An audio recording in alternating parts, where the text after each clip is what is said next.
I bootstrapped the company for 4 years. We didn't take on any outside capital. And I wanted to have a proof of concept first. I wanted to start building a proof of concept, have placement, have the product done. And because I'm a little more seasoned entrepreneur, starting this a little later in life, I had the opportunity to be able to do that.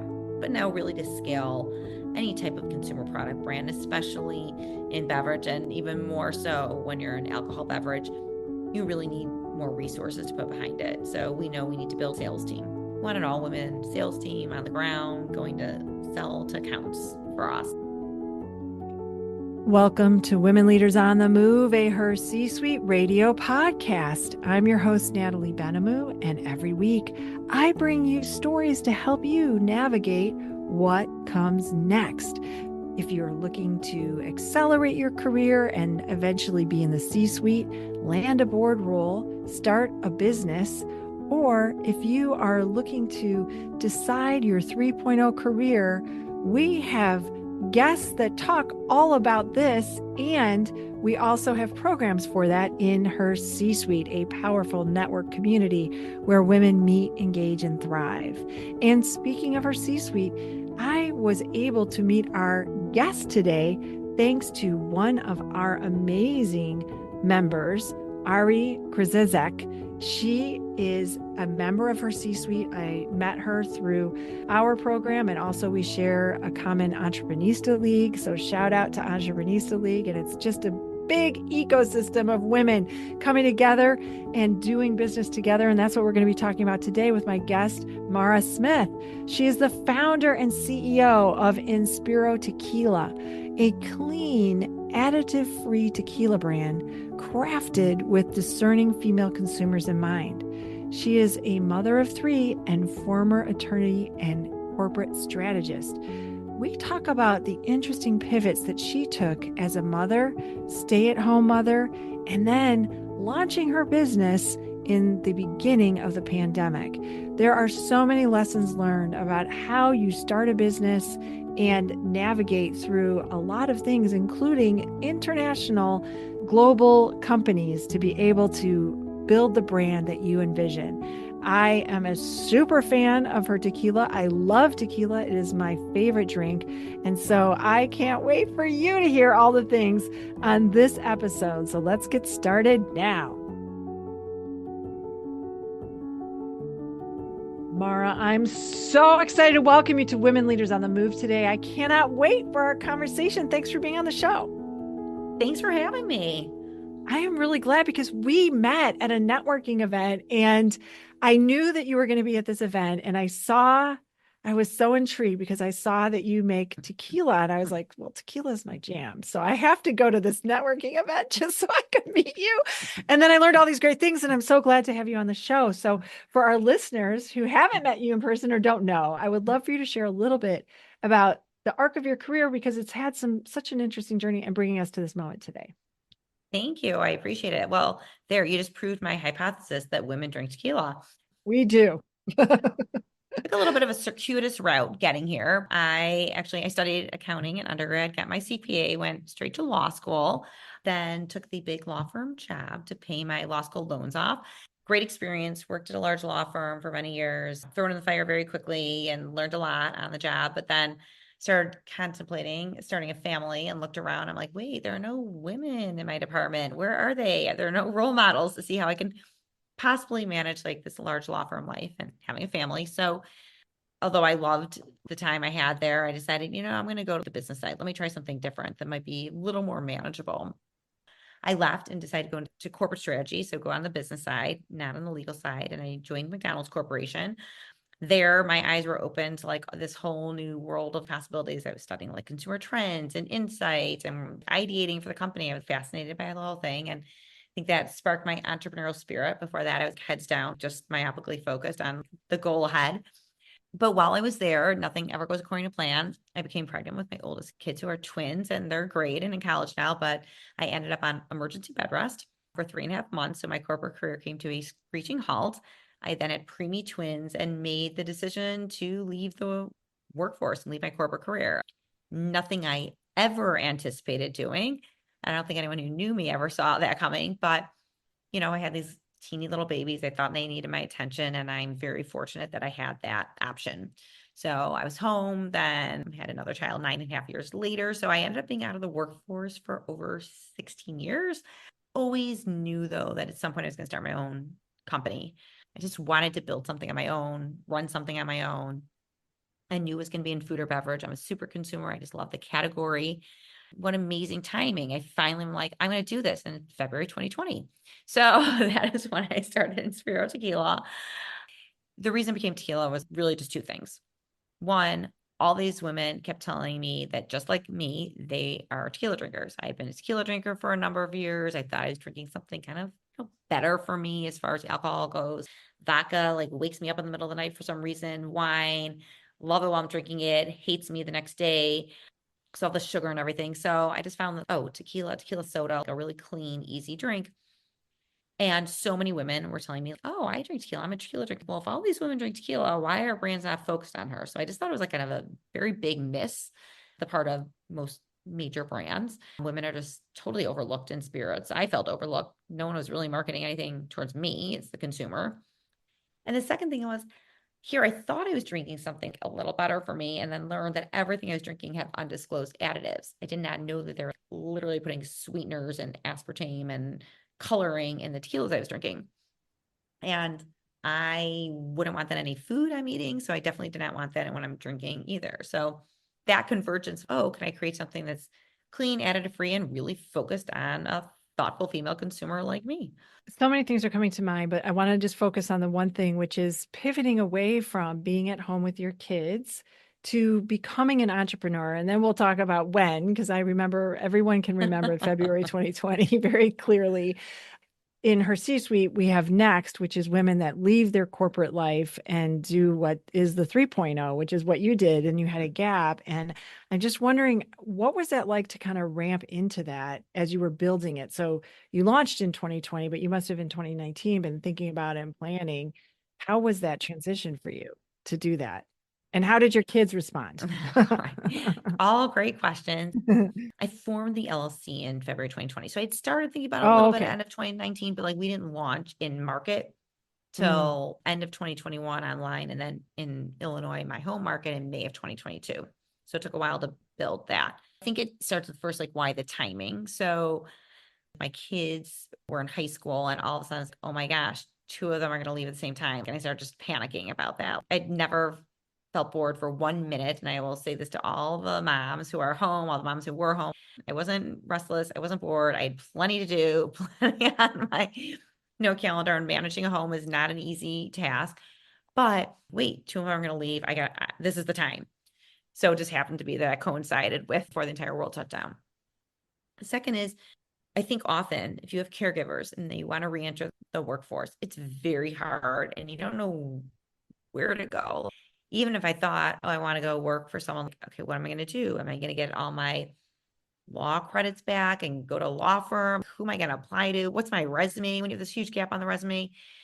So that almost seemed more daunting figuring that out than me just creating my own company instead of knocking down someone else's door. I'm just going to build my own door. And I did what anybody can do if they want to pivot or you start a new industry. I just started doing a ton of research, everything I could learn about it, about tequila production, about the spirits industry. How does everything, just reading, listening to webinars, subscribing to newsletters. It's actually really the fun part. There's so much learning around it. There's so many resources now and ways we can learn. So I dove in and started doing that. The timing also, although I had more time to do that research because we were all home and I wasn't driving carpool and I wasn't, going to basketball games or baseball games or anything like that with my kids because we're all home. On the other hand, I had 3 kids homeschooling. So that was not that fun. It gave me time also to take my time to learn, give myself 18 months before launching. And then for my kids, it is a very major transition. It's transition for the whole family. I ran my house just like I did when I was working and took that role of CEO of my home very seriously. I managed everything. I was on top of everything.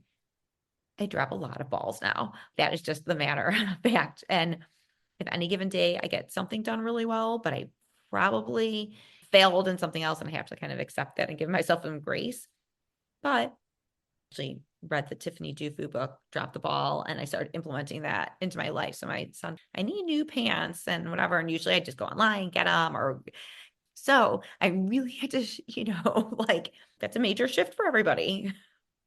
That's great independence, though, I think, to be like, you know what? This is a great opportunity for you to do it yourself and find what you really like, right? Like instead of like what I'm doing. As you were getting into this during a really tough time, obviously, and you picked a beverage that's not made in Chicago. I mean, I don't think, not to my knowledge, I don't think it's No, made here. I'm pretty sure it's in Mexico.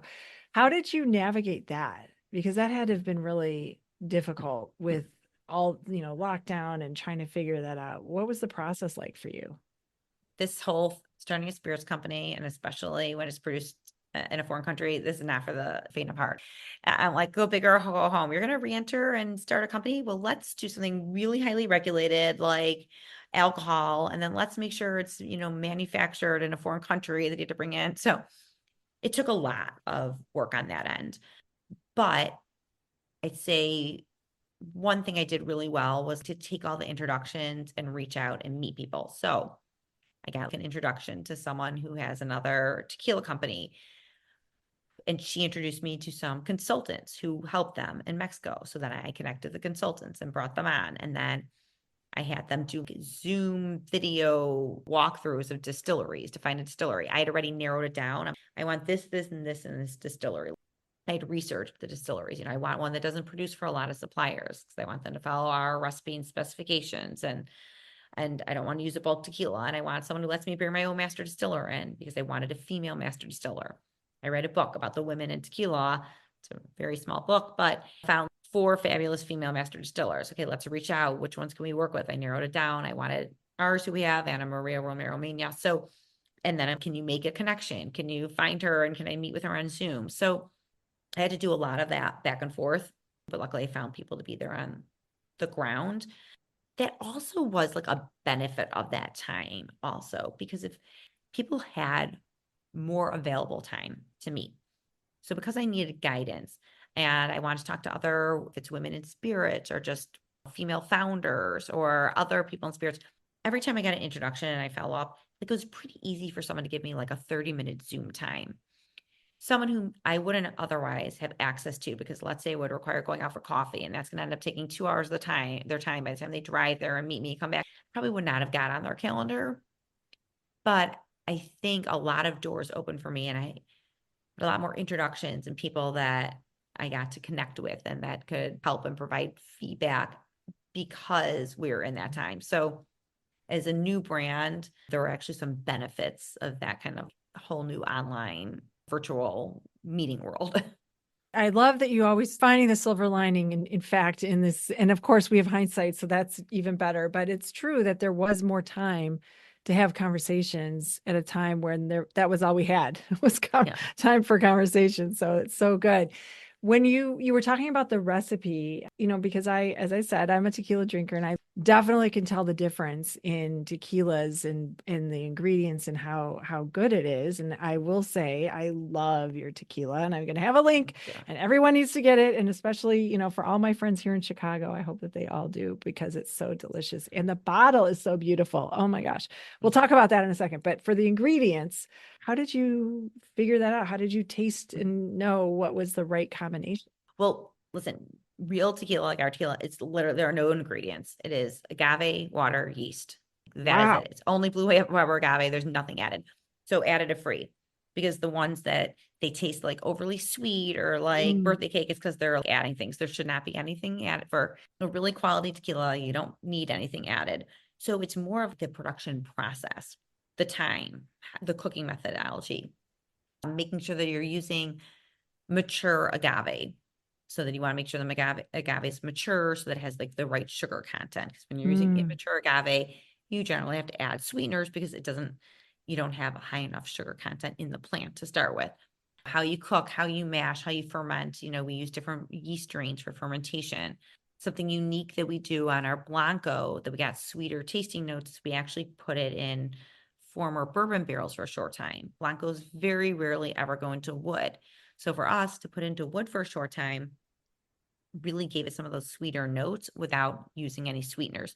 So it's like a whole process of developing. And it's interesting because tequila is just such a interesting type of spirit. You can taste the difference because tequilas all taste different. There's subtleties in any one you try. It's not a neutral green spirit. Vodka would be a neutral green spirit, and you'd be hard pressed to probably do a blind taste test and be able to delineate what's what. But in tequila, everything has its own thumbprint on it about how it's a little bit unique. So we knew we wanted to do something, a different way to get sweeter notes and make it really easy to drink and approachable for our Blanco. And then for the Reposado, I had this idea that was very hard to execute on, but I had an idea that I wanted to age it in rosé wine barrels. Oh, I like rosé wine. I can't drink a lot of it. So let's age tequila in rosé wine barrels. Little did I know it's very hard to find rosé wine barrels. It's a young wine. It doesn't usually get aged at all. So we finally found them, but it made a really interesting expression. It's like a rose gold color inside the bottle, which is all natural. We don't use any coloring. It's a very different taste profile because generally tequilas go into whiskey barrels to get aged. So this is much more floral and berry. It's lighter. So I just wanted to make sure we did something a little bit of a twist, everything. We had to innovate in every area because if not, there are just too many tequila brands. So if we didn't have like an innovative, cool bottle that stood out that people love and also the same quality product inside the bottle, there wouldn't really be a place for just another tequila brand. Yeah, I want to talk about the bottle because it is so distinguished, and I'm going to show it because we'll have a clip of this for people. So I'm just going to hold it up because look at this. And one of the unique things is the stopper is glass. I don't think I've ever seen. I mean, that's pretty unique. So tell me how you came up with that because it's people can hear me clinking. I'm not drinking, although I wish I was. Okay, go ahead. So it's Tell really me. almost that time. It's almost that time. Yes. And I wanted a bottle that I'd want to put on my own home bar. I wanted it to look different. I wanted it slender in the middle. I made it purposefully easy to hold and pour. I thought those big stout bottles are hard to manipulate, especially a smaller woman's hand. So I really wanted something that I could like easily pour with one hand. I just wanted to be light and bright. Generally, you see spirits as dark and moody and clubby, and that's just not my whole feel with it. I wanted to be sleek, just sophisticated, stand out. Like afterwards, that you'd want to reuse it and put flowers in it Yeah. as a vase. Totally. I'm not recycling these. I have them now like in my house. What am I going to do with these? They go great with flowers. Hydrangeas look beautiful on them. We'll have to have people take a look and visit the blog because we'll have a picture of it in the blog for sure. But I love all the things that you're doing. And one of the things that we talked about when I met you is going for funding. And that is something that women entrepreneurs do. And that's got to be hard as the evolution. You talk a little bit about that journey because I think it's really interesting. Yes. Women entrepreneurs do, just usually not as successfully as male entrepreneurs, Yes. unfortunately. Yes. So I bootstrapped the company for 4 years. We didn't take on any outside capital. And I wanted to have a proof of concept first. I wanted to start building it, a proof of concept, have placement, have the product done. Because I'm a little more seasoned entrepreneur, starting this a little later in life, I had the opportunity to be able to do that.